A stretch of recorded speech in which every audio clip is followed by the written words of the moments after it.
In this quiet corner of memory, there exists a story so tender, so deeply human, that it feels less like a film and more like the recollection of a dream. Little Women, 2019, unfolds with the warmth of an old photograph, its edges worn and soft, carrying the fragrance of home and the echo of laughter drifting from another century. For those of us who cherish stories that move with the rhythm of life itself, its fragility, its courage, its search for meaning, this film is not just a work of art. It's a reflection of our own evolving selves. Before we begin, if you're one of those rare souls who loves watching movies not just for what they show, but for what they awaken inside you, consider joining this circle of literary minds by subscribing and liking this video. Not for numbers, but for the companionship of people who think and feel deeply through cinema. This is not a review in the conventional sense. It is a reflection, a piece of literary exploration meant for those who wish to feel the pulse of a story, to read between the silences, and to understand why certain films resonate beyond their screens. The movie we're diving into today is one that redefines the timeless idea of family, art, ambition, and the gentle act of becoming oneself. I still remember the first time I watched it. The snow fell against my window as if time had slowed down to listen. The film didn't demand my attention. It earned it quietly. It spoke through glances, pauses, and the ache of choices that shape our lives. There's something profoundly moving about how the story refuses to fit into one mood. It's joyful yet melancholic, nostalgic yet alive with rebellion. Watching it feels like stepping into a painting where every brushstroke carries the weight of longing, laughter, and the tender realization that growing up often means growing away. The story traces the intertwined lives of four sisters, each distinct, each luminous in her own way, living through love, art, ambition, and loss. They inhabit a world defined by constraints, yet illuminated by their defiance of them. As the film moves between past and present, childhood memories and adult awakenings blend seamlessly, mirroring how memory itself refuses to follow time's logic. There's no single protagonist here. Instead, the narrative feels like a symphony, with each sister's voice joining the others to create a harmony that lingers long after the final note. In the beginning, we meet them as young women filled with dreams, laughter, and ink-stained fingers. There's an electricity between them, a kind of creative intimacy that feels rare and precious. Their home, though modest, glows with the vitality of imagination and shared struggle. The story isn't about wealth or grandeur. It's about the invisible luxury of being understood, of being seen in one's truest form. Through letters, dances, quarrels, and whispered secrets, we see a portrait of girlhood that feels as eternal as it is specific. Yet beneath the laughter lies the quiet tension of becoming. One sister writes feverishly into the night, determined to carve her name in a world that dismisses her voice. Another dreams of a life larger than the one mapped out for her, craving beauty and art beyond her reach. Another longs for stability and the tenderness of home, while one simply loves too deeply for her own good. They are different, yet bound by an invisible thread of affection that even time cannot sever. As the story unfolds, we witness fleeting happiness, the crackle of firelight, the music of piano keys echoing down a hall, a walk in the snow where everything feels infinite. But life intrudes as it always does. Choices are made, and dreams are sacrificed on the altar of reality. The film doesn't dramatize these moments. It lets them unfold softly, like the turning of pages in an old book. It's in those quiet turns that the beauty lies, in how ordinary days become sacred memories, and how love sometimes arrives only to teach us how to let go. One of the most striking aspects is how it reimagines time. The narrative shifts fluidly between two timelines, one full of innocence and the other shadowed by experience. This nonlinear structure mirrors the way memory works, messy, overlapping, and achingly vivid. The past doesn't fade. It lingers, shaping every decision, every emotion. We are never simply watching events. We're remembering them alongside the characters. There's a certain ache in how the film portrays ambition, especially for women in a time when their desires were often considered indulgent. Yet it never turns preachy. Instead, it whispers the quiet truth that the act of creating, whether it's writing, painting, or simply living authentically, is itself an act of rebellion. It's not about becoming famous. It's about preserving one's soul. Every frame feels like a testament to that struggle, to the invisible wars fought in drawing rooms and attics, where dreams are too often folded away. The relationships pulse with warmth and conflict. Sibling love here is neither idealized nor trivialized. It's fierce, jealous, forgiving, and eternal. They love one another so deeply that it hurts, because love always demands something in return: understanding, patience, forgiveness. The film captures this paradox beautifully. Watching it feels like being part of their home, listening to their arguments, their laughter, their heartbreaks, and realizing that family is not about perfection, but persistence. And then there's love, romantic love, maternal love, the love of art and self. It flows through the film like a quiet current, guiding every choice, every sacrifice. There's a sweetness to the first stirrings of affection, but also a deep melancholy in the knowledge that not all love is meant to last. Some exist only to illuminate a moment before fading into memory. The story reminds us that love is not always about possession. Sometimes it's about acceptance, about letting someone go to become who they were meant to be. What lingers most, though, is the tone of it all. The sense that this isn't merely a tale from another era, but a mirror to our own longing. The world it paints feels distant yet familiar, a place where art is born from struggle and beauty from pain. Each detail, from the golden light falling on paper to the fabric of the dresses, carries emotional weight. It's as if the film itself breathes nostalgia, making us long for a time we've never lived but somehow remember. By the time the credits roll, we are left with the sense of having lived an entire lifetime within those hours. We have seen childhood dreams bloom and wither, love found and lost, ambition tested by compromise, and the enduring power of sisterhood to mend even the deepest fractures. It's not a story of triumph or tragedy, but of endurance, the quiet, beautiful kind that makes ordinary lives extraordinary. This is why this film stays with me. It speaks to the artist in all of us, to the part that wants to create something lasting, even if the world never applauds. It reminds us that success isn't measured in recognition, but in honesty, in living and loving with one's whole heart.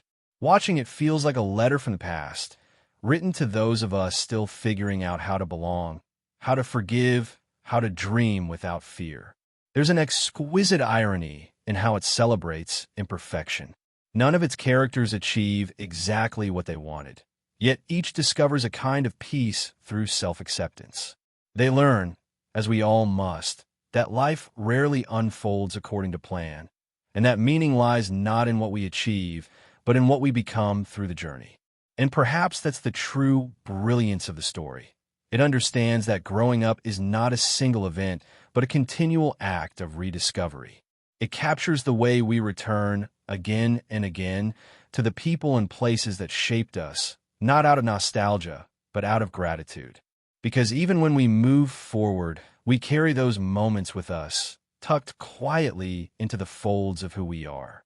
When I think of this film, I think of how it made me pause, to look at my own life and ask what I've held onto and what I've let go. I think of the sisters laughing in the attic, of the way time moves differently when we are young, and of how it all slips away before we realize it. And yet, somehow, the beauty remains. The film doesn't just tell a story. It becomes one, living quietly inside those who allow themselves to feel it. It's a cinematic poem about time, memory, and the relentless pursuit of meaning. It doesn't ask us to analyze it, but to feel it, to see ourselves in its small acts of defiance and tenderness. And perhaps that's what makes it timeless. Because in every generation, there will always be dreamers writing by candlelight, lovers walking through snow, families holding on even when life pulls them apart. That's why this film is more than cinema. It's a heartbeat caught on film, a celebration of the ordinary miracles that make us human. It doesn't need grandeur or spectacle to move us. It relies on something rarer, truth. And in that truth, we find ourselves reflected, beautifully flawed, endlessly hopeful. The story begins in the middle of motion, as if we've stumbled into a memory already half-lived. A young woman moves through the bustling streets of New York, her ink-stained fingers gripping the edges of her manuscript. She sells her stories to survive, her ambition cloaked in modesty, her resolve hardened by the knowledge that the world is not kind to women who dream too loudly. There's a nervous energy about her, part pride, part desperation, as she negotiates the worth of her words with an editor who views literature as business, not art. That quiet humiliation lingers, but she swallows it, because the act of creation matters more than its reward. Then, without warning, the story drifts into the past, into the tender chaos of a small New England home filled with laughter, clutter, and unpolished dreams. The sisters appear like fragments of sunlight, each distinct yet harmoniously bound. There's the eldest, graceful and composed, whose beauty seems effortless yet carries the weight of duty. There's the fiery one, restless and opinionated, with a tongue too sharp for polite society, but a heart too generous to wound deliberately. There's the gentle one, whose every action feels like a prayer, quiet and self-effacing yet luminous in spirit. And then there's the youngest, delicate and determined, her world painted in soft hues of longing and innocence. They live not in abundance, but in abundance of feeling. The walls of their home breathe with art and argument, music and laughter. Every scene feels hand-stitched with memory, the smell of bread, the rustle of paper, the candlelight flickering against hopeful faces. The world outside their door is filled with conflict and expectation, yet inside, there exists a sanctuary of creativity and affection. It's a small rebellion, this household of women daring to live as if imagination were as essential as bread. Across the street, a new presence arrives, a young man with an easy smile and the unstudied charm of wealth. He watches the sisters from his window at first, drawn to their energy, their warmth, their unpretentious life. When he finally crosses their threshold, he is met not with formality, but with chaos, the kind that feels alive and unfiltered. He becomes part of their circle almost immediately, laughing, dancing, and learning the rhythm of a family that gives everything without calculation. There's something magical in those early moments, a portrait of youth unspoiled by regret. Winter snow gathers outside as they dance in the parlor, their laughter spilling into the night. They dream loudly, unashamedly, of futures filled with art, travel, and love. Yet beneath the joy, there are hints of the inevitable, glances too long, silences too heavy, ambitions too large for their confined world. The eldest sister dreams of marriage, not for romance, but for stability. Her eyes linger on the quiet, kind-hearted friend who visits their home, a man whose affection she accepts with gratitude rather than passion. The writer's sister, meanwhile, burns with rebellion. She wants more than love. She wants freedom, creation, something eternal. When a young neighbor confesses his feelings for her, she freezes, not because she doesn't care, but because she knows love might anchor her when all she wants is flight. She rejects him, not cruelly but honestly, her voice trembling with conviction. It's a moment both liberating and devastating, for both know that something beautiful has ended before it truly began. The gentle sister, always tending to others, falls ill. Her fragility becomes the quiet center of their world. The film lingers on her, her small hands, her calm eyes, her acceptance of life's impermanence. She seems to exist on a different wavelength, one that hums softly between joy and sorrow.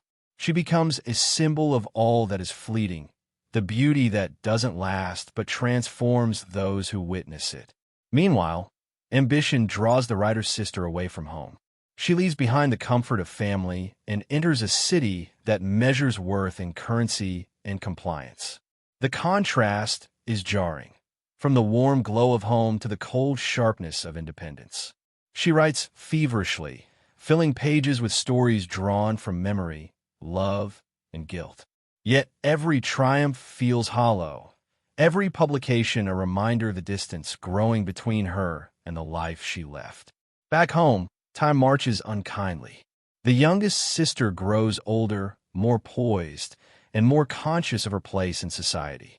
The aunt, sharp-tongued and worldly, takes her under her wing, determined to shape her into something respectable and strategic, a woman who knows that wealth is a shield. There's calculation in her guidance, but also care. Beneath her harsh exterior lies the wisdom of someone who's seen too many dreams crushed by the world's indifference.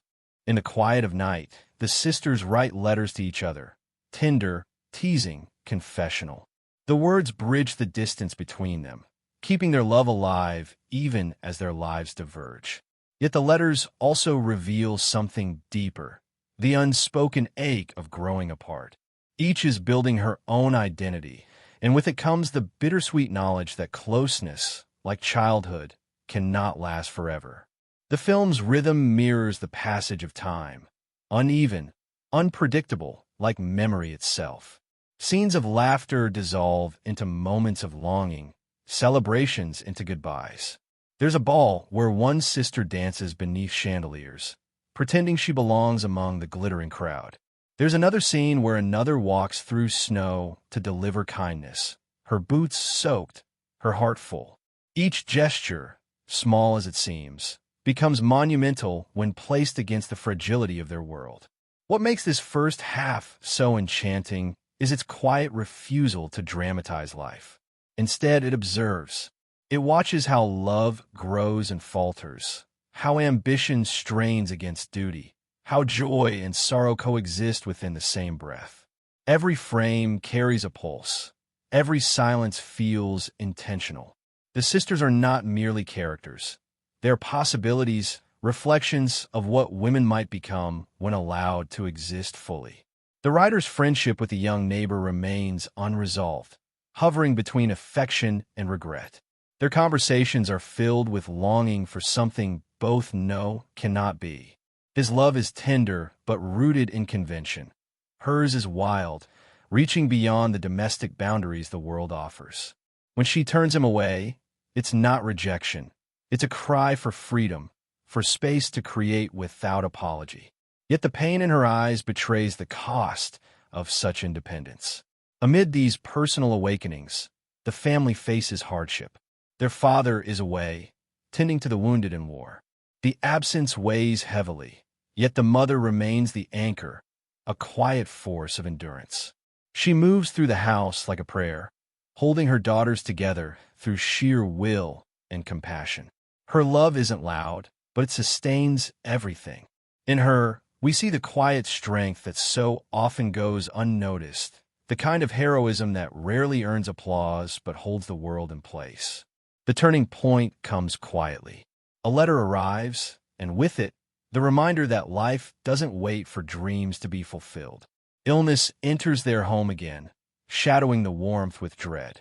The sisters, once radiant with laughter, now move through rooms heavy with unspoken fear. The piano falls silent. The letters stop. There's a stillness that speaks louder than any tragedy. In those moments, the film slows its pace, allowing grief to breathe. The camera lingers on hands holding, eyes glistening, time pausing. It's here that the first half finds its quiet end, not with closure, but with suspension. The sisters are scattered across life's crossroads, one chasing art, another embracing love, one fading, one learning to let go. The laughter that once filled their home now echoes faintly, as though memory itself is trying to hold on. And yet, even in that melancholy, there's beauty. The story reminds us that love, in all its forms, familial, romantic, creative, cannot be lost. It merely changes shape. The bonds formed in those sunlit rooms continue to pulse beneath the surface of time, guiding each sister toward who she is meant to become. The first half leaves us not with answers, but with longing, with the ache of knowing that life's most precious moments often slip away before we realize they were everything. The second half begins with a quiet ache of distance, the kind that creeps into a family once bound by laughter and late-night whispers. The house that once overflowed with voices now stands still, the hum of the piano replaced by silence. Life, as it always does, has scattered them in different directions, each sister living the consequence of her own choices. Yet the thread between them, the invisible string of memory and love, remains unbroken, tugging softly across time and miles. The writer's sister, far from home, continues her life in the city. The streets are gray, indifferent, filled with people who rush without looking. She rents a small attic room where the only warmth comes from her imagination. Every night she writes under dim light, pouring fragments of her soul onto paper. There's both power and loneliness in her ambition. She sells her stories for mere dollars, sometimes changing endings to suit her editor's taste, and each alteration feels like a quiet betrayal of self. But she persists because the act of writing is the only thing that keeps her alive. Then, one evening, a stranger enters her life, a man unlike the polished suitor she has known. He's gentle, patient, foreign in manner and mind. Their connection is slow, formed not through grand gestures, but through shared silences. He reads her work, and for the first time, someone sees her not as a curiosity or an oddity, but as an equal. Their conversations stretch into the night, weaving philosophy, humor, and an unspoken tenderness that neither fully acknowledges. It's not the fiery love she once resisted, but something steadier, something that feels like peace. Back home, the youngest sister, now more refined, is living under her aunt's guidance. Europe glimmers around her, ballrooms, carriages, art galleries, but she feels the weight of comparison. Her sister's shadow looms large, and though she doesn't resent it, it lingers like perfume she cannot wash away. The young neighbor, once a boyish companion, now moves within her orbit again, his own life having lost its center. Grief and regret have softened him. What once was affection for another begins to take a different form, one shaped by time and understanding rather than infatuation. Their courtship is delicate, understated. He sees in her a calmness that once eluded him, a grace that steadies his restless heart. She, in turn, sees in him the gentleness of someone who has learned the cost of love. Their union feels inevitable, not because of passion, but because life sometimes brings together those who are ready to love differently. When they marry, it's not with fireworks, but with quiet certainty. It's a moment both beautiful and bittersweet, because somewhere across the ocean, her sister writes under the same moon, unaware that the story of love she once refused has found another ending. The gentle sister, whose illness once retreated, now weakens again. Her decline is slow but steady, her acceptance graceful. The family gathers around her, the air heavy with the knowledge of what's coming. The film lingers here, allowing us to feel the stillness of inevitability. She becomes almost otherworldly, her every breath a reminder of life's fragility. There's no melodrama, no outcry, only the unbearable quiet of love witnessing loss. Her passing changes everything. The home that once sheltered laughter now feels too large, too full of ghosts. The mother moves through her grief with quiet strength, her resilience both inspiring and heartbreaking. The remaining sisters cling to each other, but something fundamental has shifted. Childhood, with all its safety and imagination, has finally ended. In the aftermath, the writer's sister returns home. She steps through the familiar doorway and feels the echo of what was once alive. Each room carries traces of memory, the worn staircase, the light filtering through curtains, the faint scent of bread. Grief has changed her. The pages she once filled with ambition now turn into something more personal, more truthful. She begins to write not for approval, but for meaning. Her new work is drawn from her own life, her sister's, their laughter, their heartbreak, their resilience. As she writes, memory becomes art, and art becomes remembrance. The story takes shape like a resurrection, each word a way to keep them alive. Meanwhile, her love story with the man she met in the city lingers unresolved. They part ways with unspoken affection, bound by circumstance and misunderstanding. Yet, when fate weaves them together again, it's not through coincidence, but through the persistence of feeling. He travels miles to find her, guided not by pride, but by sincerity. Their reunion is quiet, hesitant, filled with the kind of tension that only truth can hold. When he asks her if her story ends in marriage, she hesitates. The question is more than literal. It's about whether her life must follow the script society expects. That moment, poised between choice and convention, defines the spirit of the entire film. It's a meditation on authorship, of stories, of destinies, of selves. Does she marry him? The film leaves that decision open to interpretation, and in that ambiguity lies its power. It gives her the right to choose not just love, but identity. Whether she accepts or declines, the act of writing becomes her true union, with art, with self, with life. As her manuscript comes to life, we see the story within the story unfold. The sisters as children, running through fields, laughing under sunlit skies, their futures unknown but hearts unburdened. The past and present merge seamlessly, blurring the line between memory and imagination. The film ends not with an answer, but with a feeling, a fullness, a closure that doesn't depend on finality. By this point, the viewer feels both the ache of loss and the serenity of understanding. The sisters' lives, though separate, form a mosaic of what it means to be human, to love imperfectly, to dream foolishly, to forgive endlessly. The writer, standing in her finished book's printing press, watches her work being bound into permanence. It's not pride she feels, but something deeper, a quiet acknowledgement that her words will outlive her, that through them, her family's laughter and sorrow will echo forever. The film's last sequence feels like a breath exhaled after a long cry.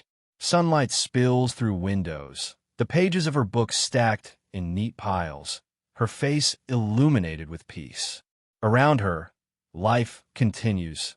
The sister she lost live again in ink. The man she loved walks beside her in memory, and the mother who held them all stands proud. The story closes where it began, with love, but this time transformed, matured, eternal. And when the screen fades, what remains is not sadness, but gratitude. Gratitude for the ordinary lives that shape extraordinary hearts. Gratitude for the quiet bravery of women who dared to write, to speak, to live on their own terms. The second half isn't about endings. It's about continuance, about the endurance of art, family, and the tender rebellion of choosing oneself. When I think of this part of the story, I think of stillness, the kind that follows realization. I think of the writer holding her book for the first time, her fingers trembling not from pride, but from remembrance. I think of how art immortalizes what time erases, how love survives and memories language long after bodies are gone. This is not a story that ends. It simply rests, quietly, in the hands of anyone who has ever loved, lost, and lived enough to turn pain into beauty. Each sister, though drawn from the same home, carries her own gravity, her own struggle to define herself within a world that wants to name her before she even speaks. Together, they form not just a family, but a constellation, each star burning with its own temperament, pulling the others into new orbits of love and conflict. The one who writes is restless from the start. Her spirit burns too brightly for the confines of drawing rooms and polite expectations. She is the observer, the creator, the mirror through which we see everything. There's a ferocity to her tenderness, a contradiction she never fully resolves. She wants to love, but she also wants freedom, the kind that cannot coexist easily with belonging.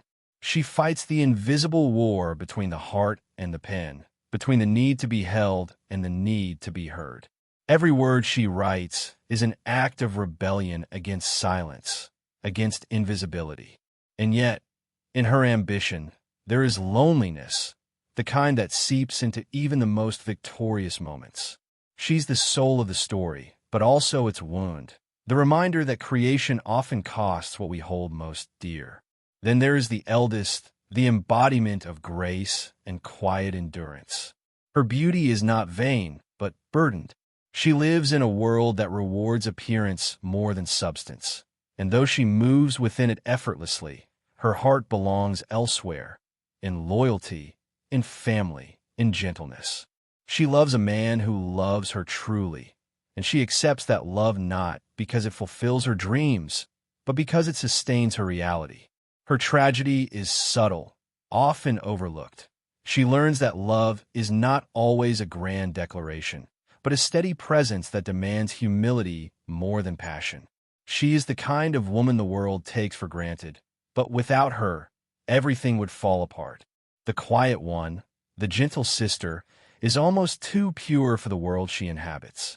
Her music is her language, her acts of kindness her form of art. There's a stillness in her that humbles the chaos around her. She doesn't demand to be seen. She gives without measure. When illness claims her, it feels less like death and more like transfiguration. She becomes the echo of everything beautiful the others strive for. Her absence becomes presence. Her silence becomes memory. She is the soul that lingers in the corners of their lives, softening their grief, reminding them of what truly matters. And then the youngest, impulsive, ambitious in her own delicate way. She dreams not of revolution, but of refinement. She wants to belong to the world that sparkles beyond her reach. Yet even in her vanity, there is honesty. She admits what others conceal. Her journey is one of awakening, realizing that beauty fades, that privilege doesn't promise happiness, that love requires patience, and that art, in its truest form, demands sacrifice. Her transformation is perhaps the most human of all, because she begins with envy and ends with understanding. Their mother stands at the heart of it all, quiet, watchful, enduring. She is the axis around which their chaos spins, the invisible thread that holds them together even as life pulls them apart. She teaches without preaching, forgives without being asked, and loves without expectation. Her strength is not loud, but unyielding. She is the kind of woman history forgets, but hearts remember. The young man next door, their neighbor, their friend, their shadow, is perhaps the story's most complex reflection of what love means in transition. With the writer, he is the boy who laughs, dances, dreams. With the youngest, he becomes the man who learns, grows, and finally understands what steadiness means. His journey is not of conquest, but of evolution. He begins as the ideal lover and ends as the human one. Through him, we see how affection can change shape without dying, how love denied in youth can find maturity and understanding. And the man the writer meets later, the one with foreign eyes and a patient mind, is not a replacement but an answer. He represents the love that doesn't ask her to shrink, the companionship that respects silence as much as speech. Where others tried to claim her, he waits to be chosen.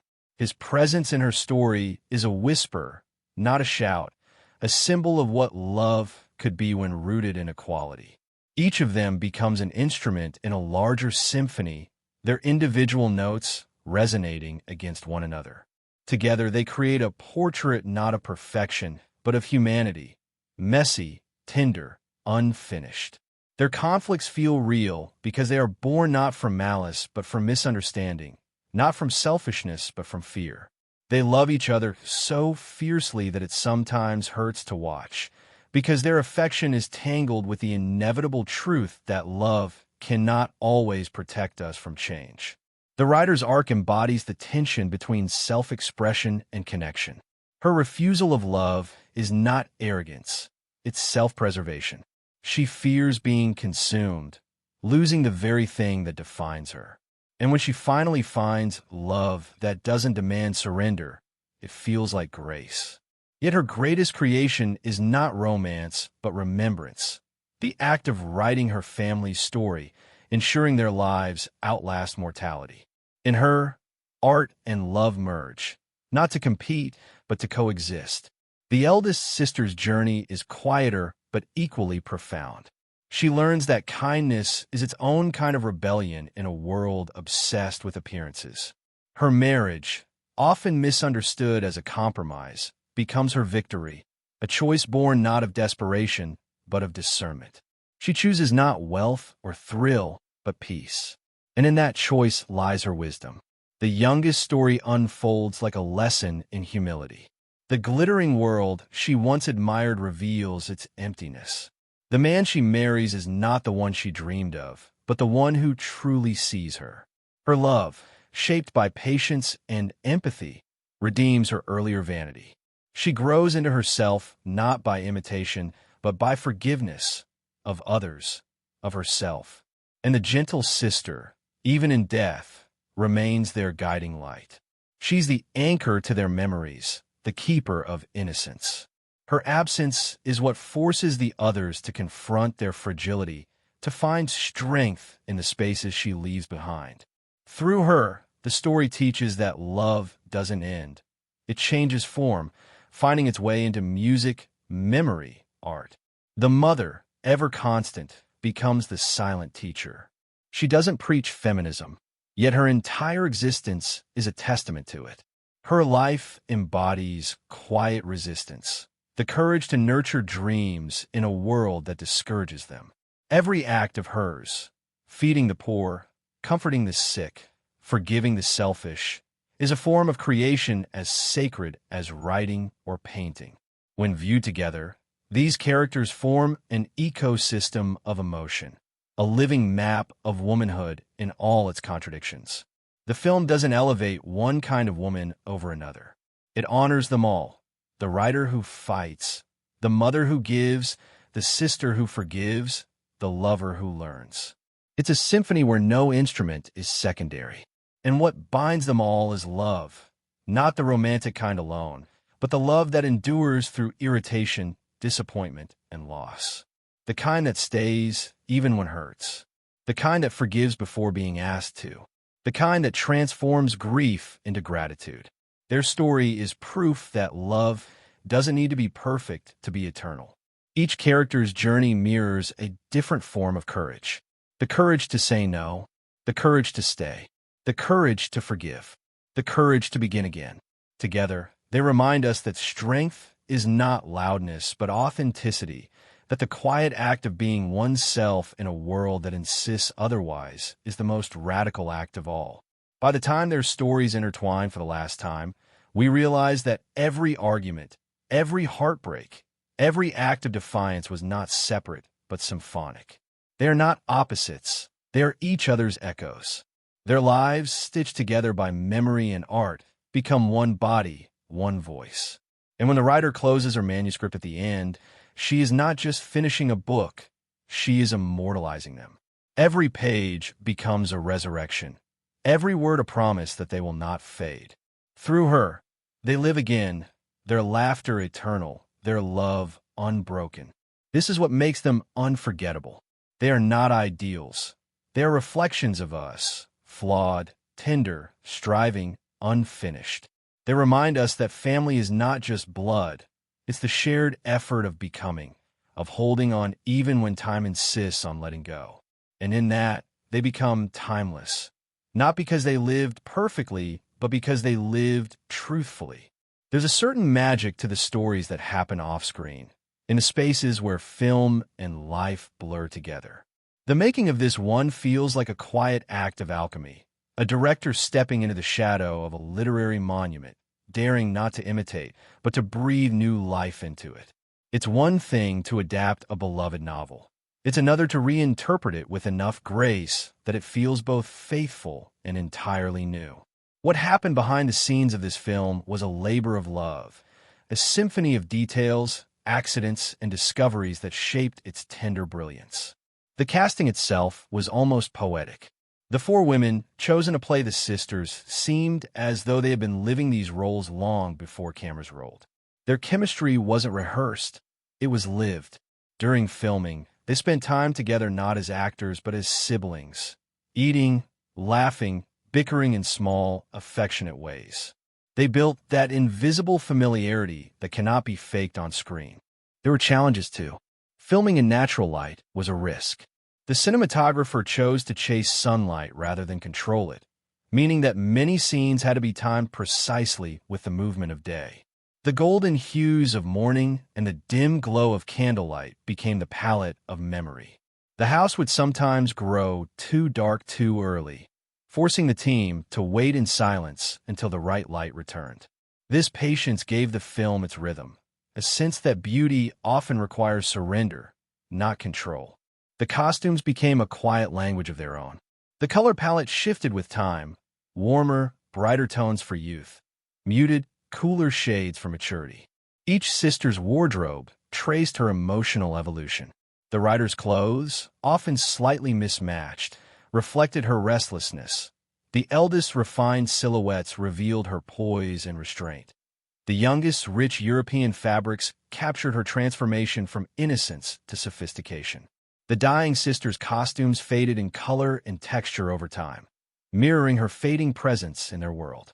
No detail was too small, because in this story, even fabric carried emotion. One of the strangest facts about the film's creation lies in its nonlinear structure. The director originally edited the story chronologically, but found it lacked the emotional resonance she sought. It was only after she reshuffled the order, interweaving childhood with adulthood, that the film came alive.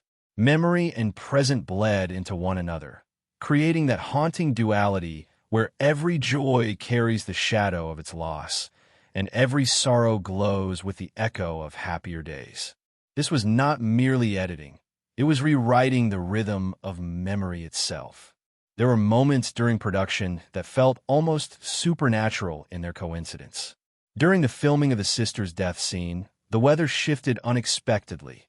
The snow outside began to fall, softly, precisely as the camera rolled. No artificial snow was needed. It was as if the world itself bowed its head in silence. In another scene, when the sisters danced barefoot around their living room, one of them slipped slightly but laughed through it, and that unplanned laughter stayed in the final cut, capturing the spirit of imperfection the film celebrates. The music, too, had its secrets.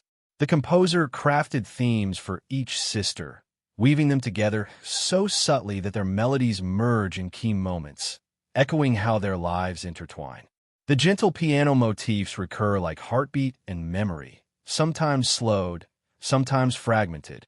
The dying sister's theme, for instance, reappears faintly in the writer's final scene, not as sadness, but as quiet continuity. Few notice it consciously, but the emotion it evokes is unmistakable, a reminder that love, once felt, never truly leaves. There was an early debate about the ending. Should the story close with the writer's marriage, as the novel suggests, or with her holding the finished book, independent and fulfilled on her own terms? The solution came in ambiguity. The ending was designed to hold both possibilities at once, one literal, one symbolic. In one version, she marries. In the other, she doesn't. What matters is that both are true, depending on who's watching. This dual ending became a masterstroke, a commentary on how women's stories have long been shaped by what audiences wish them to be. One of the oddest behind-the-scenes discoveries came from the props department. The notebooks the writer uses were filled not with blank pages, but with lines handwritten by the actress herself. She wrote fragments of dialogue, sketches of thought, poetry between takes. Some of her own writing made its way into close-ups. What the audience sees isn't just a performance. It's creation captured in real time. The ink stains on her fingers weren't makeup. They were real. During the filming of the family's Christmas scenes, the actors insisted on using real food and performing the dinner as though no cameras were there. Between takes, they ate together, laughed, and stayed in character for hours, creating an atmosphere so authentic that when the camera finally rolled again, it felt less like acting and more like eavesdropping on life. That intimacy bled into the finished film, giving those scenes their lived-in warmth. The film's director drew from her own experiences of sisterhood and art. She once said in an interview that she edited the film like she edits memory, non-linear, tender, sometimes contradictory. Her own notebooks from production were filled with reflections about the passage of time, about how we remember people not as they were, but as they felt. It's why every frame carries both presence and absence, every joy tinged with the knowledge of loss. Even the way the film was shot reveals its emotional intelligence. Close-ups linger on faces longer than most modern films allow. The camera doesn't just observe, it listens. It listens to the tremor in a breath, the hesitation before a word.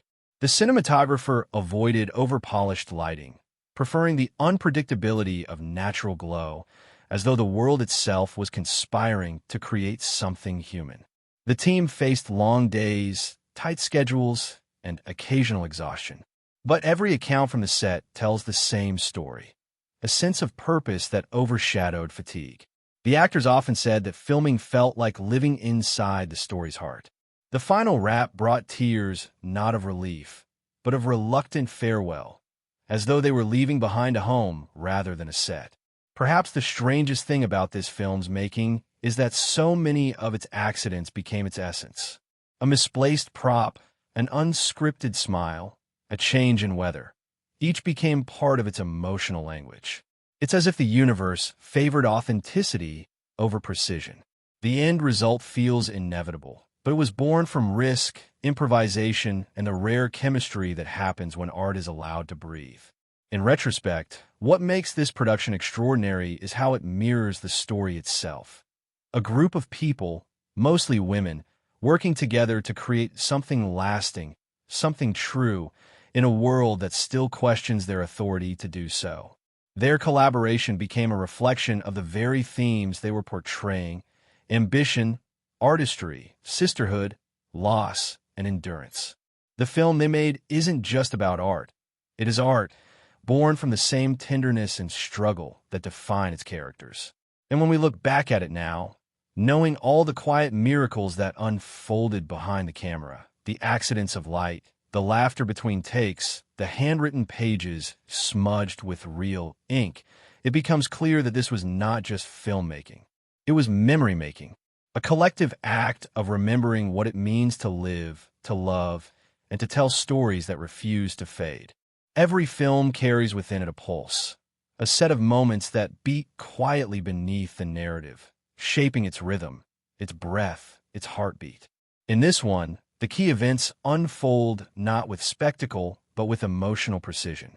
Each scene, when viewed through a critical lens, feels less like a plot point and more like a statement about human existence, about the way we grow, lose, and remember. The early chapters of their story carry the light of youth, and that light is deliberately fragile. It flickers across scenes of laughter and quarrel, its beauty lying in impermanence. The sequence of their Christmas celebration, for instance, reveals more than warmth. It reveals philosophy. The family, despite scarcity, chooses generosity over self-preservation, a quiet defiance of the world's cynicism. The camera lingers on their mother's face as she receives their humble gifts, showing how love, when unadorned, can become sacred. This moment establishes the film's moral axis: happiness as a matter of choice, not circumstance.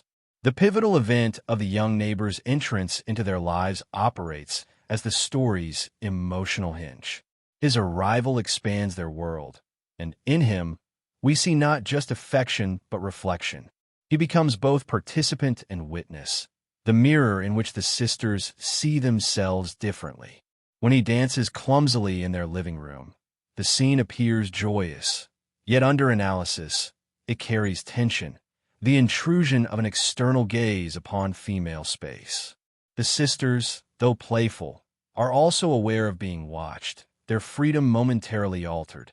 This duality, innocence and awareness, runs throughout the film, creating a subtle commentary on visibility and gender. The proposal scene, so often discussed, is not a romantic failure, but a philosophical one. When the writer refuses the young neighbor's declaration, the scene fractures expectation. It is not rejection out of pride, but preservation of identity. The camera moves restlessly between them, refusing symmetry. Her decision to say no is not an act of defiance, but of clarity, one of cinema's quietest rebellions against the inevitability of love as destiny. In that moment, she asserts authorship of her own story.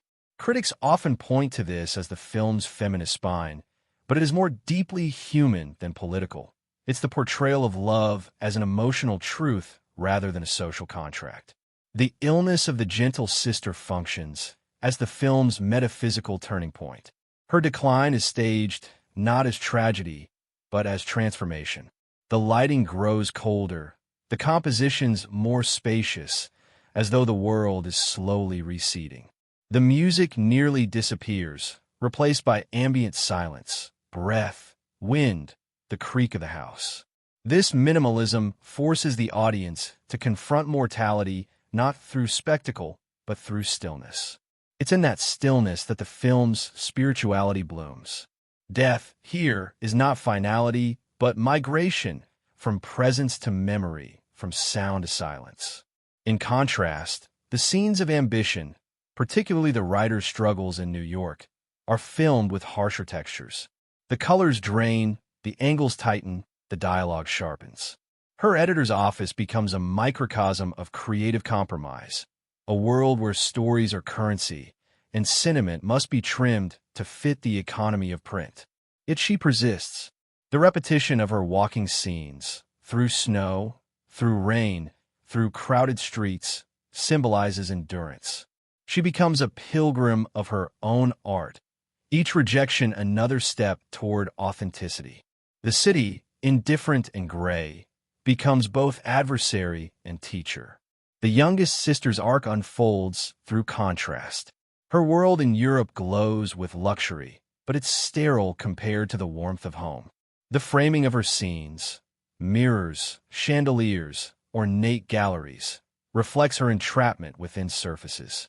Her conversation about art, where she declares that she will never be a great painter because women are not allowed to be great, serves as one of the film's most profound critiques. It articulates the theme that genius is not a gift, but a permission denied. Her words echo across the narrative, reframing every other act of female creativity as resistance. The second proposal, years later, functions as a mirror of the first, yet everything has changed. The writer stands in the rain, her independence now seasoned with regret. The man who once loved her has loved another, and she is left to reconcile freedom with solitude. The visual grammar shifts, wider shots, longer pauses, the storm echoing her internal weather. The film refuses melodrama. Instead, it lingers on her face, half-lit, uncertain, capturing the ache of realizing that liberation and loneliness often arrive hand in hand. The scenes of writing, scattered throughout, become the true centerpieces of meaning. Each time she picks up her pen, the world narrows to the sound of ink and paper. The camera circles her like thought itself, close, intimate, almost breathing with her. In those moments, creation becomes communion. Her art is not escape, it's resurrection. She writes her sisters back into being, turning memory into immortality. When she watches her book being printed, the rhythmic machinery mirrors the beating of a heart. It's both birth and closure, a ritual of making meaning out of loss. From a critical perspective, the film's nonlinearity does more than tell two stories. It folds time, forcing viewers to experience joy and grief simultaneously. Childhood laughter and adult mourning coexist, altering emotional causality. When we see the sister alive and playing the piano after her death has already been shown, the scene becomes unbearable in its beauty, a resurrection through memory, not miracle. The editing achieves something literature often can, but cinema rarely does. It collapses time into feeling. Cinematically, the use of light becomes its own language. The warm amber tones of the past evoke nostalgia, but also idealization. The cooler blues of the present suggest truth, sharper, lonelier, yet more real. By the film's end, the two palettes merge, symbolizing reconciliation between who they were and who they've become. This subtle visual evolution mirrors emotional acceptance. Childhood isn't lost, it's absorbed. The decision to end on ambiguity, whether the writer marries or not, is one of the film's boldest critical gestures. It exposes the tension between authorial control and audience expectation. In one interpretation, she chooses love. In another, she chooses art. But the director refuses to decide for us. Instead, she allows both truths to coexist, suggesting that women need not choose between creation and connection. The scene becomes meta-narrative, a commentary on how female stories have historically been rewritten to please markets. The audience, left suspended between versions, must confront its own conditioning. Equally striking is the portrayal of economic struggle. The film gently but firmly reminds us that art, for women especially, was never detached from survival. Every coin, every sold story, every practical decision, these are acts of endurance. The sisters' creative pursuits aren't hobbies. They are negotiations with a world that measures value by productivity. The film's compassion lies in its refusal to romanticize poverty. It acknowledges the cost of art while celebrating its necessity. Even the secondary characters become vessels for philosophical inquiry. The mother, for instance, embodies moral constancy. She doesn't evolve dramatically, yet her quiet endurance becomes the measure by which all others are judged. Her compassion, shown not in speeches but in gestures, becomes the ethical backbone of the film. The aunt, by contrast, embodies compromise with power. Her cynicism, while unkind, is rooted in historical realism. Between them, the story presents two strategies for survival in a patriarchal world: endurance and assimilation. Neither is condemned, both are understood. The final montage, the printing of the book, the laughter in the sunlit school, the lingering touch between writer and suitor, acts as the film's summation of ideas. It's not a resolution, but a layering of possibilities. The past and present blur, fact and fiction intertwine. The writer's story and the sister's story become indistinguishable, suggesting that art is not a reflection of life, but its continuation. This merging of narrative and creation becomes the film's grand thesis. That storytelling is how we defy time. What's remarkable is how the film achieves emotional intensity without spectacle. Its climaxes are whispers, not shouts. It rejects cinematic manipulation in favor of moral intimacy. Every major event, death, love, rejection, creation, is shown not as drama, but as consequence. This restraint gives the film its power. It teaches that profundity doesn't need volume. It needs truth. By the end, every critical thread converges. The personal as political, memory as structure, art as defiance, love as continuity. The film doesn't just depict these ideas, it enacts them. It's as though the story itself is aware of its lineage, of the generations of women who told, retold, and lived it. And in that awareness, it transcends adaptation. It becomes a conversation across time. To watch it critically is to realize that it's less a film about sisters and more a meditation on storytelling itself, on how we construct meaning from chaos, and how, in the act of remembering, we rewrite the world. Its events are not milestones, but mirrors, inviting us to see our own becoming in their light and loss. And that, perhaps, is its quiet genius. It reminds us that stories, like families, never really end. They just keep unfolding again and again in every heart willing to listen. Production, in this case, was not a process of assembling parts. It was a ritual, a collaboration born of faith in the subtleties of art. From the first day of pre-production, it was clear that this would not be a film that leaned on grandeur or effects. It would be a film where emotion dictated the frame and human behavior shaped the rhythm. The director's vision was anchored in intimacy. She wanted to make something that looked like memory feels, imperfect, warm, trembling at the edges of recollection. To achieve that, every department, from lighting to sound design, became part of a singular philosophy: truth over technique. The cinematographer approached light as though it were emotion itself. Daylight was captured in its rawest form. Windows were left unfiltered, allowing sunlight to spill unevenly across faces and fabrics. In the past sequences, the world glows with gold and honey. Time remembered not as it was, but as the heart insists it must have been.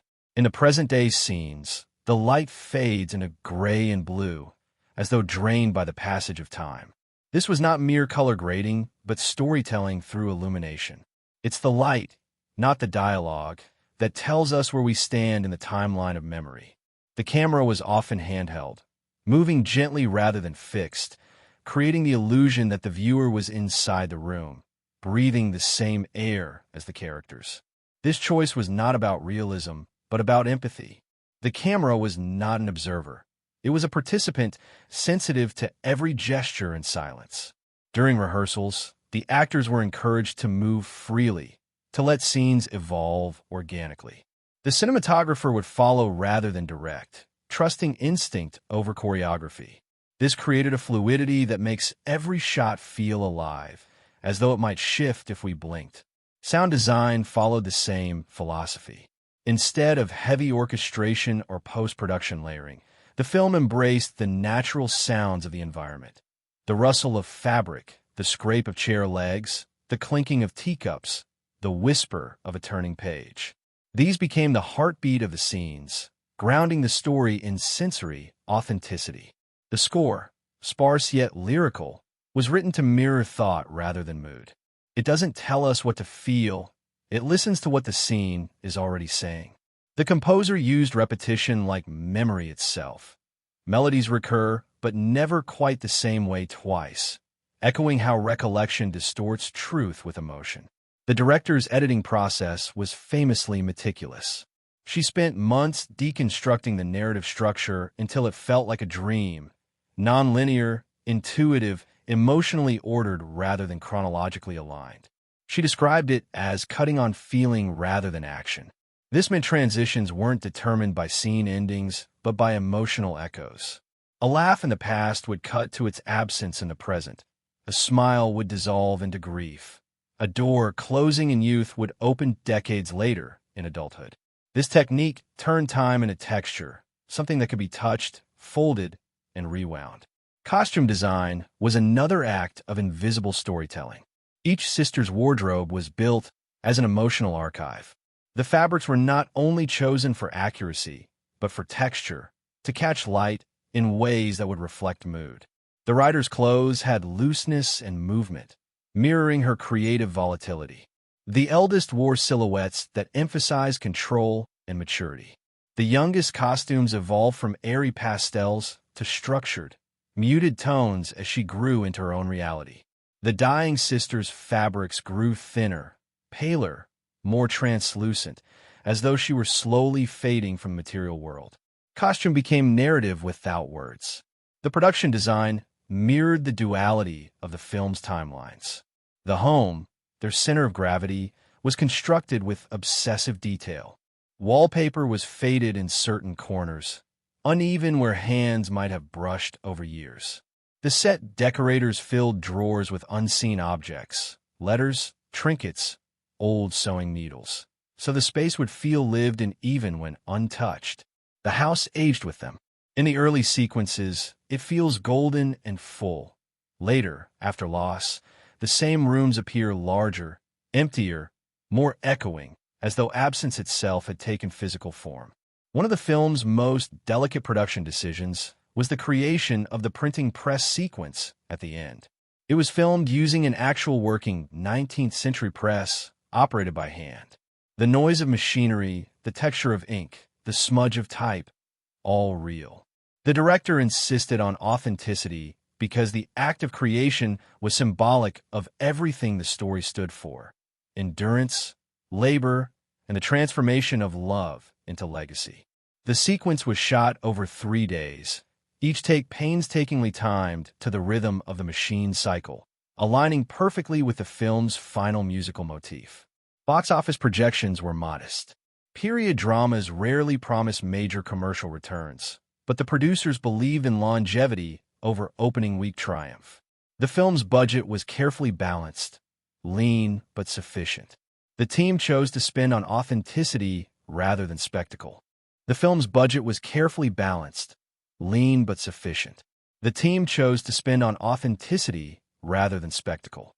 Location shoots in Massachusetts were prioritized over studio work, even though it increased logistical complexity. The gamble paid off. When it released, the film didn't just perform well, it became an enduring cultural event, grossing several times its cost and earning critical acclaim worldwide. Its success was less about marketing and more about resonance, the rare case where word of mouth became a movement. The production's financial model reflected its thematic core, cooperation. Many on the crew took pay adjustments to ensure budget parity across departments, a quiet rebellion against traditional hierarchies. This collective ethic mirrored the story's message of shared labor and artistic dignity. Even in the smallest decisions, shared housing for cast members, community meals instead of catering, the team built the environment they wanted to depict, one of warmth, equality, and creative trust. Filming often took place out of sequence, which meant actors had to shift emotionally within hours from joy to grief, from childhood to adulthood. To maintain coherence, the director used music and sync cues on set. Each timeline had its own atmosphere: cinnamon and pine oil for the past, lavender and wax for the present. These sensory anchors helped the cast inhabit their emotional realities. The youngest sister's actress later said in an interview that she could tell what era they were filming by smell alone. Lighting, too, became a subtle economic tool. Because much of the film was shot in natural light, scheduling depended on the weather. When storms arrived unexpectedly, they used that light instead of fighting it, allowing nature to dictate tone. The unpredictability created scenes that felt spontaneous, alive with imperfection, the visual equivalent of handwriting rather than typeface. Financially, the production became an anomaly, a literary adaptation that earned blockbuster respect without blockbuster spending. The film's domestic and international box office success was supported by its awards run, where it became a symbol of auteur-driven cinema's viability in a market dominated by spectacle. Its critical reception translated into sustained theatrical runs, teaching the industry that emotional intelligence could still fill seats. But beyond profits, the true reward was intangible. The film became a case study in modern classic making, a production defined not by innovation in technology, but by innovation in empathy.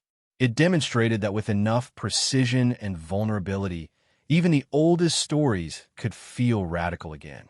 Every element, camera, costume, word, sound, was orchestrated toward one goal: truth without artifice.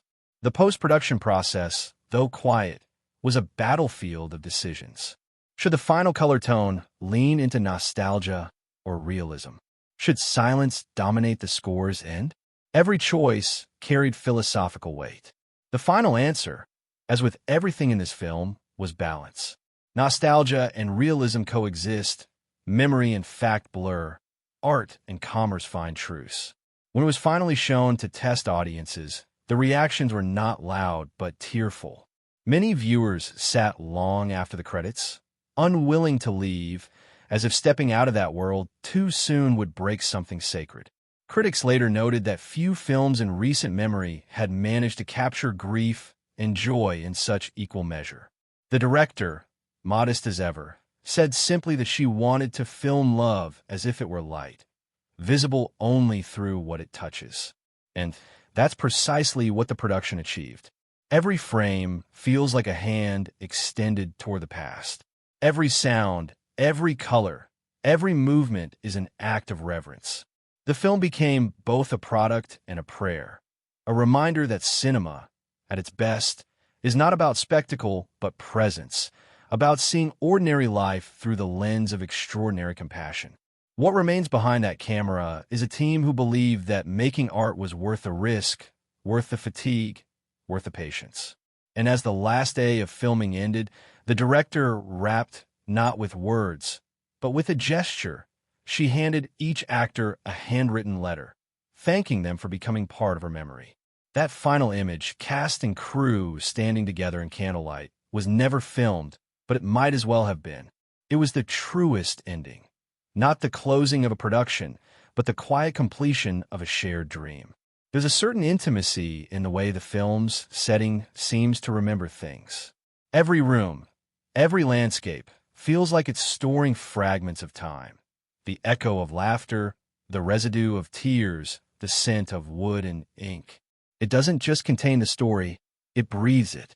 The setting is not passive here. It's alive, aging alongside the characters, changing its texture and light with their joys and griefs. What we see, what we feel through the cinematography, is not realism in the strict sense. It's emotional geography. It's the landscape of memory itself. The house where most of their lives unfold stands at the film's heart like a living soul. Its walls are crowded with small details that seem almost a whisper. Worn chairs, threadbare rugs, mismatched china, sunlight bleeding through curtains that were once white but now glow gold with years. It's a house that has known laughter and hunger, devotion and loss. Every scratch on the furniture, every creak in the floorboards, tells the story of a family refusing to surrender to despair. It's not staged, it's lived in. Even when the camera leaves it, its warmth lingers. You can almost smell the ink, the bread baking, the old firewood. Outside, the New England landscape stretches in quiet poetry. Winter fields, half covered in snow, glint under cold sunlight. Autumn woods bleed into amber. Rivers run thick with reflection. These are not scenic ornaments. They are emotional mirrors.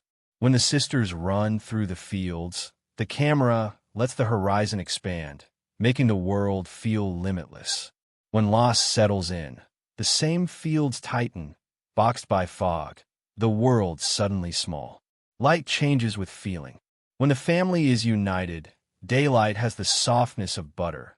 When grief enters, everything turns to blue and slate. The cinematography turns weather into psychology. In one scene, the sisters sit by a frozen river, laughter rising like mist into the cold air. The composition captures the contradiction at the story's center. How joy can exist alongside fragility. How beauty can freeze in an instant. Later, when tragedy strikes, the same river returns, but the ice is melting. The sound of water dripping becomes an elegy. The landscape evolves as they do, each season a chapter, each color an unspoken emotion. Inside, the camera moves like memory, gliding softly through rooms, brushing across faces, pausing on still objects that seem to pulse with life. It lingers on details others might overlook, the brush of fabric, the shadow of a candle, the glint of ink on paper.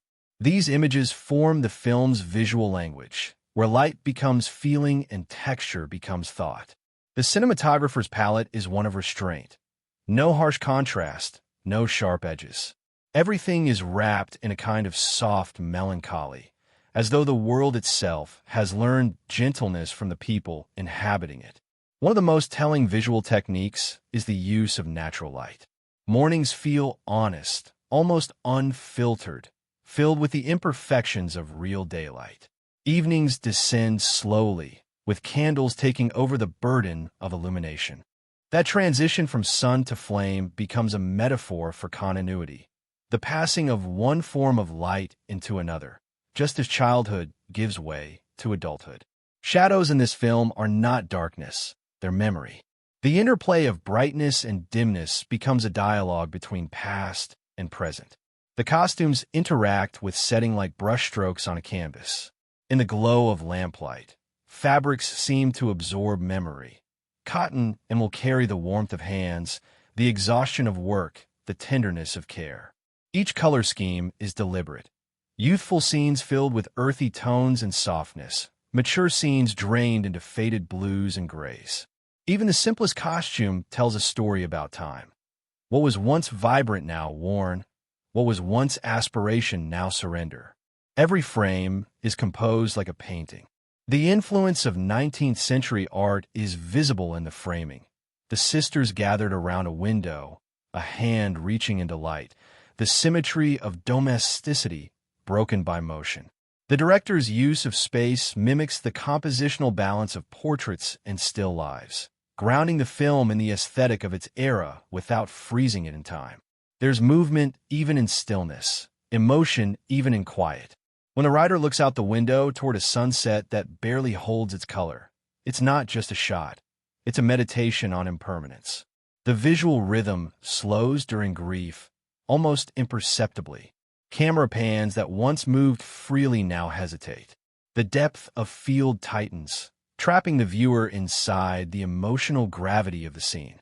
When the gentle sister plays her final notes at the piano, the camera stays close but not intrusive, allowing silence to expand until it feels sacred.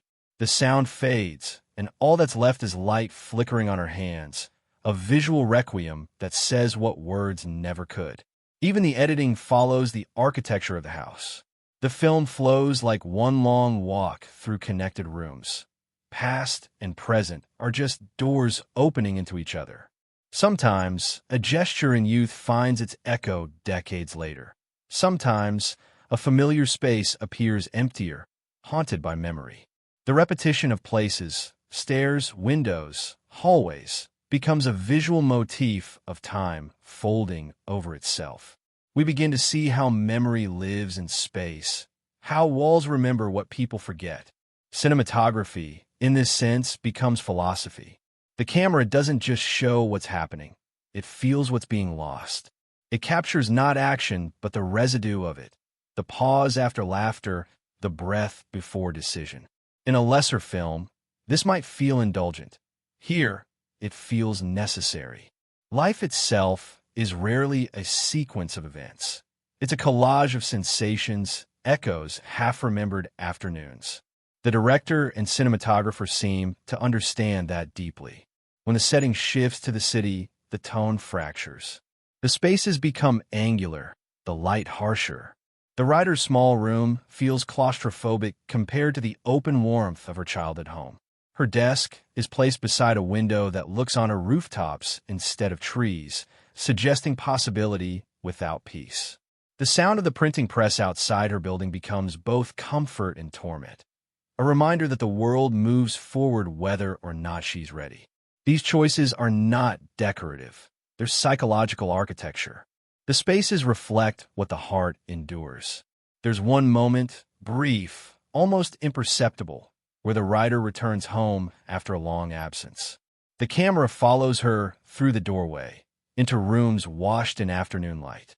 Dust motes drift like ghosts of the past. The silence feels weighted. Then, faintly, the sound of laughter from an earlier time bleeds through, just for a second, as if the house itself remembers. That blending of visual and auditory memory is the film's secret language.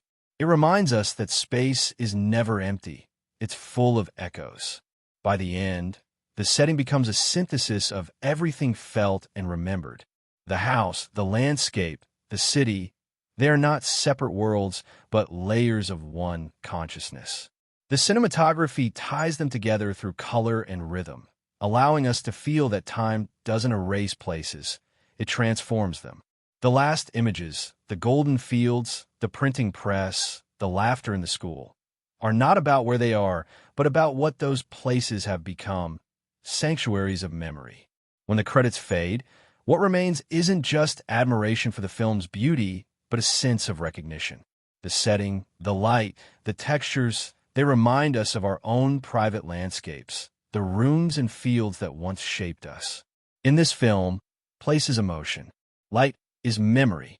The world itself becomes a character, aging and forgiving, holding the story like a mother holds her child. It's a rare thing for cinema to do, to make us feel that we've not only watched a story but lived inside it.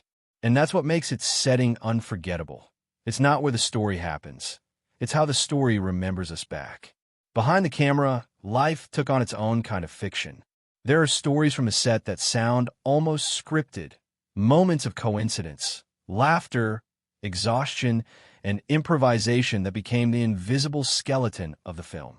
To understand the finished work, one must first understand the quiet, determined chaos that built it. The making of this film was not smooth or effortless. It was a symphony of sincerity, held together by faith and art's patience. The cast dynamic was its own living story. The four women at the center didn't just perform sisterhood. They built it. Before filming began, the director refused traditional rehearsals. Instead, she gathered them in the house where they would shoot and asked them to live together for days. They cooked, fought playfully, and told stories about their own families. The crew kept their distance, watching from corners, letting real familiarity form. When cameras rolled, it wasn't acting, it was continuation. That warmth on screen, the way they interrupt one another mid-sentence, the way their laughter overlaps like music, it all came from those unscripted days of shared life. There was one story, whispered among the crew, about the first inner scene they filmed together. It was shot late in the day, the light already fading. The actresses insisted on setting the table themselves, arguing over candles, spilling soup, laughing uncontrollably. The chaos was real, not staged. The director let the cameras roll through it all. When the scene ended, she said softly, "There, that's the movie." That exact take, complete with small mistakes and spontaneous laughter, stayed in the final cut. The director had an unconventional way of guiding performance. She rarely shouted action or cut. She preferred silence, letting moments bloom naturally. Sometimes she would speak to the actors mid-take, giving them direction in whispers. The camera, always moving gently, became an accomplice rather than an observer. The result was that every scene felt alive, unpredictable, as though something unscripted might happen at any second. One of the most haunting stories comes from the filming of the sisters' death sequence. It was the middle of winter, and the house where they were filming had no central heating. The cast and crew worked in coats between takes. When the actress lay in bed for the scene, the cold was real, the trembling of her hands not performance, but sensation. Snow began to fall outside at the exact moment the mother's hand brushed her hair. The director didn't call for it, didn't plan it. It just happened. The crew stood in silence, the sound of falling snow blending with the piano music playing faintly from another room. When the scene ended, no one spoke for nearly a minute. It was as though something sacred had taken place. There were moments of exhaustion, too. Shooting across multiple timelines meant emotional whiplash. The actresses would film childhood laughter in the morning and grief scenes by nightfall. To keep the emotional thread consistent, the director played specific pieces of music between takes. For the joyful scenes, an old folk song from the period. For the sad ones, a piano sketch written by the composer during production. Those melodies became emotional anchors, guiding the cast through time's disarray. The young neighbor's actor, whose character drifts between affection and regret, struggled initially with tone. His scenes required restraint, love expressed through absence rather than declaration. To find the balance, the director handed him the novel's letters and asked him to read them aloud between takes, to let their rhythm enter his breathing. He later said that reading those words aloud changed his entire understanding of the role. That love, in this story, was not a performance but an atmosphere. Another story tells of the director's insistence on authenticity during the winter scenes. Rather than use artificial snow, she waited for real snowfall. It delayed production for days, frustrating the financiers, but she refused compromise. When the storm finally came, it was heavier than expected. The cast trudged through knee-deep snow, laughing through the discomfort. What appeared on screen as serene beauty was, in reality, freezing chaos. Yet everyone agreed afterward that it was worth it. The snow felt like fate rather than design. The music, too, has its behind-the-scenes poetry. The composer sent sketches rather than finished pieces to the set, encouraging the director to play them while filming. The actors heard those melodies before audiences ever did. They performed to them, letting rhythm shape movement. One afternoon, the composer visited during the filming of a family gathering. He watched them dance, notebook in hand, and began to hum a variation that would later become the film's central theme. The laughter in that scene shaped the music, and the music shaped the laughter, a perfect circle of creation. There were humorous mishaps, of course. During one take, the youngest sister's hoop skirt got caught on a chair, sending plates flying across the set. Instead of breaking character, she burst into laughter, and the others joined in. The chaos looked so genuine that the director kept it. In another scene, the family dog refused to sit still, repeatedly stealing props off the table. The crew decided to let it happen. The dog became part of the family's realism. What few people know is that many of the letters seen in the film were written by the actresses themselves. The director asked each to write a private letter to her character's future self, something she would never show the audience but would carry with her through the shoot. Some tucked them into pockets, some hid them in drawers on set.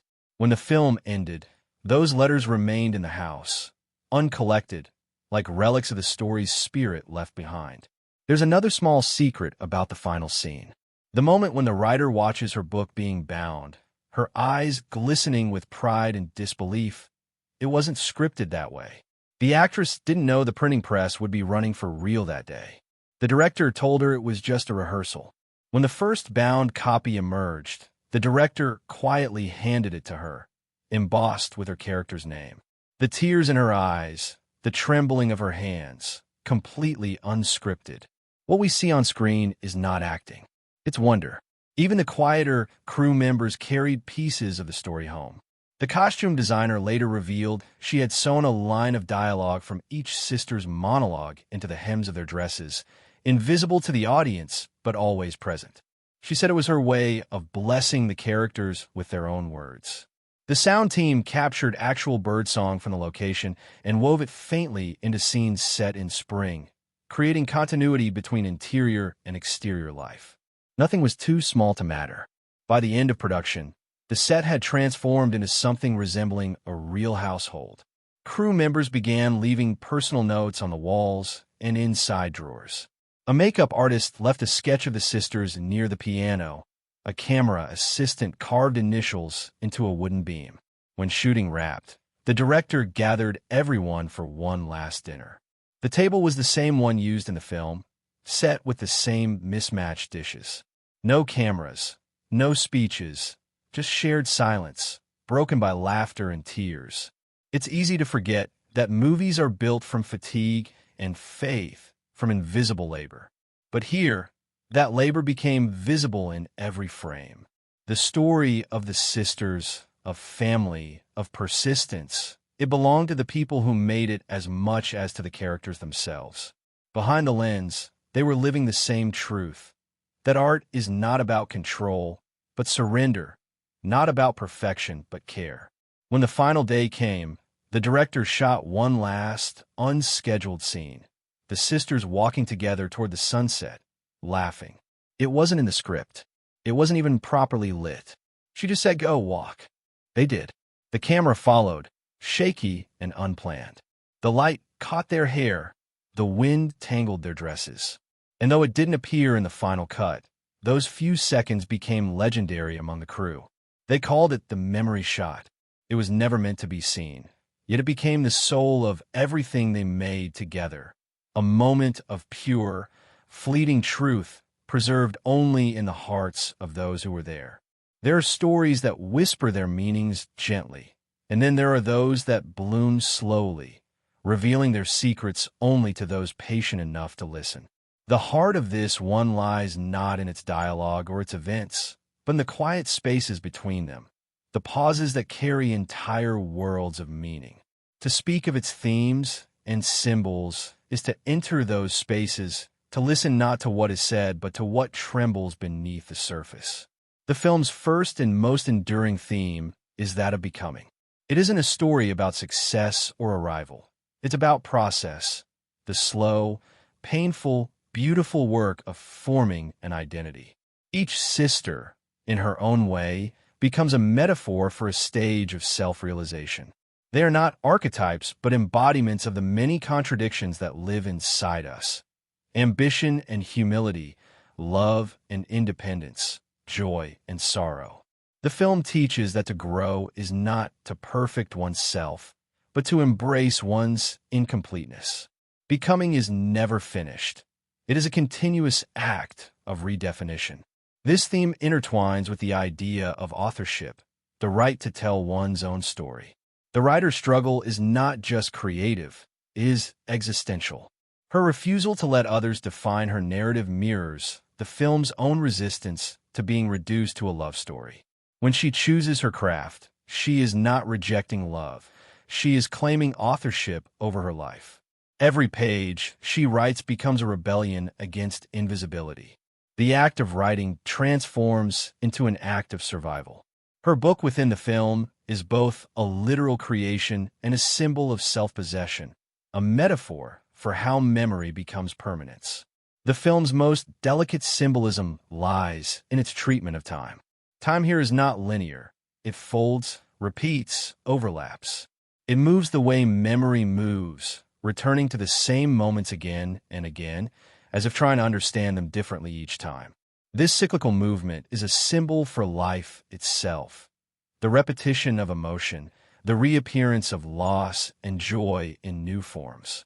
By blending past and present, the film suggests that we are never free of our younger selves. They live within us, unchanged, even as we evolve around them. The story's second great theme is love. Not romantic love, but love in all its variations. Familial love, creative love, spiritual love. Love that nurtures and love that wounds. The sisters' affection for one another is fierce, sometimes suffocating, often sacrificial. Their love is not perfect, it is human. It demands forgiveness as much as it offers comfort. Through them, the film dismantles the myth that love must be grand to be real. It shows that love is also quiet, the mending of a dress, the sharing of bread, the keeping of someone's secret. The smallest gestures become sacred, the mundane elevated to meaning. Symbolically, the home represents this love in physical form.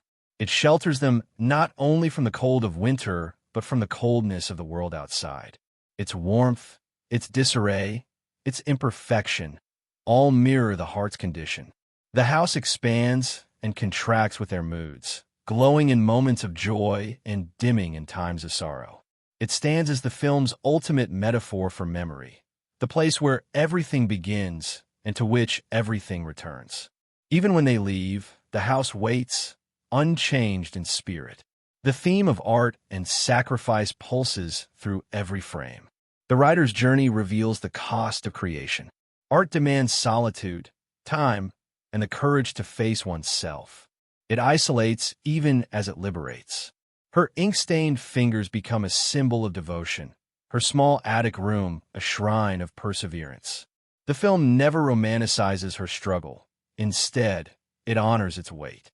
Creation, it tells us, is not a gift. It's an inheritance of pain transformed into beauty. Her story reminds us that every artist pays a price, that art is not made of inspiration, but of endurance.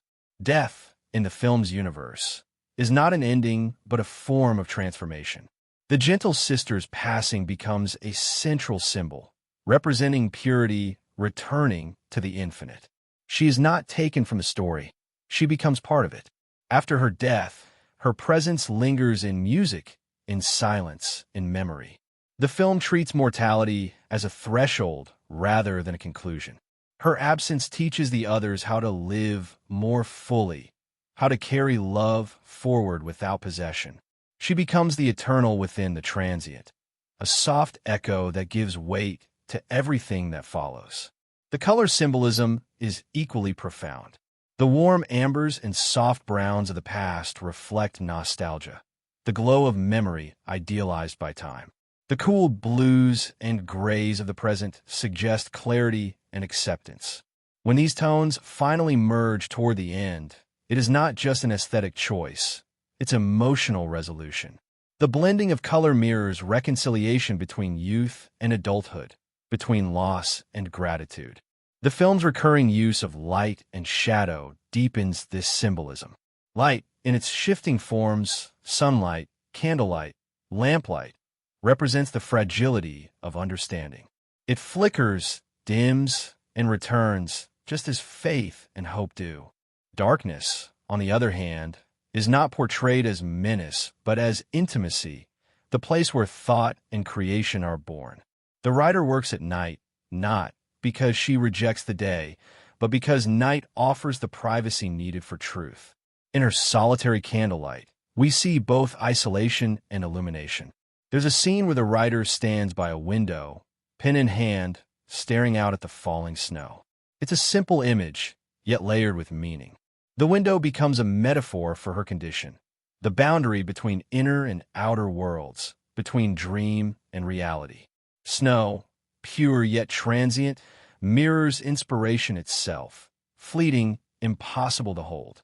The act of looking through the glass is the act of writing, witnessing life while slightly removed from it. Throughout the story, the piano recurs as a symbol of connection. The Gentle Sisters' music binds the family in moments of unity and mourning alike. When she dies, her melody lingers, soft, incomplete, yet eternal. In later scenes, the notes reappear faintly in the background, as though her spirit continues to hum beneath the noise of life. The piano becomes the film's heartbeat, bridging the physical and the spiritual, the seen and the remembered.